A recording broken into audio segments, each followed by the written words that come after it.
क्षेत्रीय अस्पताल सोलन में इन दिनों कंप्यूटराइज्ड पर्ची के साथ साथ मरीजों की मैनुअल पर्ची भी स्वास्थ्य विभाग बना रहा है। बीते दिनों डीसी सोलन ने क्षेत्रीय अस्पताल का निरीक्षण किया और पाया कि पर्ची काउंटर पर हमेशा ही लोगों की भीड़ लगी रहती है, जिसके चलते उन्हें असुविधाओं का सामना करना पड़ता है। इस विषय को लेकर डीसी सोलन ने अस्पताल के अधिकारियों को निर्देश दिए कि अस्पताल में अब कंप्यूटराइज्ड पर्चियों के साथ मैनुअल पर्चियां भी बनाई जाए, ताकि 10:30 बजे तक पर्ची बनाने का कार्य खत्म हो जाए और मरीजों को असुविधा न हो। जब इस बारे में डीसी सोलन से बात की तो उनका कहना है कि स्वास्थ्य विभाग को निर्देश दिए गए हैं, अब वह मैनुअल रूप से ही पर्ची बना रही हैं, जिसकी सुविधा भी मरीजों को मिल रही है। और जो अस्पताल में आज जो लैब बंद पड़ी है उस बारे में भी स्वास्थ्य विभाग से बात की जाएगी, ताकि मरीजों को असुविधा न हो। मेडिकल सुपरिटेंडेंट ने उनको कहा था कि इस तरह से कोई व्यवस्था को अपने इम्प्रूव करे, क्योंकि मैं देखता हूँ कि काफ़ी लंबे कतारें वहाँ लोगों की लगी रहती है सुबह सुबह, और अगर पर्ची बनाने में ज़्यादा समय उनका लग जाता है तो कई बार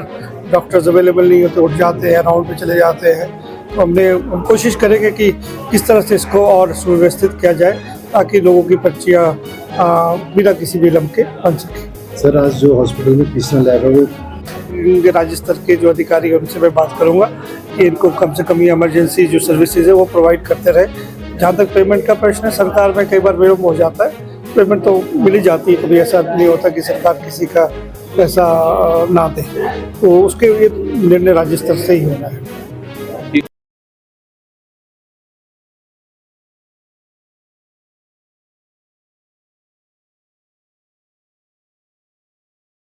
क्षेत्रीय अस्पताल सोलन में इन दिनों कंप्यूटराइज्ड पर्ची के साथ साथ मरीजों की मैनुअल पर्ची भी स्वास्थ्य विभाग बना रहा है। बीते दिनों डीसी सोलन ने क्षेत्रीय अस्पताल का निरीक्षण किया और पाया कि पर्ची काउंटर पर हमेशा ही लोगों की भीड़ लगी रहती है, जिसके चलते उन्हें असुविधाओं का सामना करना पड़ता है। इस विषय को लेकर डीसी सोलन ने अस्पताल के अधिकारियों को निर्देश दिए कि अस्पताल में अब कंप्यूटराइज्ड पर्चियों के साथ मैनुअल पर्चियां भी बनाई जाए, ताकि 10:30 बजे तक पर्ची बनाने का कार्य खत्म हो जाए और मरीजों को असुविधा न हो। जब इस बारे में डीसी सोलन से बात की तो उनका कहना है कि स्वास्थ्य विभाग को निर्देश दिए गए हैं, अब वह मैनुअल रूप से ही पर्ची बना रही हैं, जिसकी सुविधा भी मरीजों को मिल रही है। और जो अस्पताल में आज जो लैब बंद पड़ी है उस बारे में भी स्वास्थ्य विभाग से बात की जाएगी, ताकि मरीजों को असुविधा न हो। मेडिकल सुपरिटेंडेंट ने उनको कहा था कि इस तरह से कोई व्यवस्था को अपने इम्प्रूव करे, क्योंकि मैं देखता हूँ कि काफ़ी लंबे कतारें वहाँ लोगों की लगी रहती है सुबह सुबह, और अगर पर्ची बनाने में ज़्यादा समय उनका लग जाता है तो कई बार डॉक्टर्स अवेलेबल नहीं होते, उठ जाते हैं, राउंड पे चले जाते हैं। तो हम कोशिश करेंगे कि किस तरह से इसको और सुव्यवस्थित किया जाए, ताकि लोगों की पर्चियाँ बिना किसी विलम्ब के बन सकें। सर, आज जो हॉस्पिटल में तीसरा लैब है वो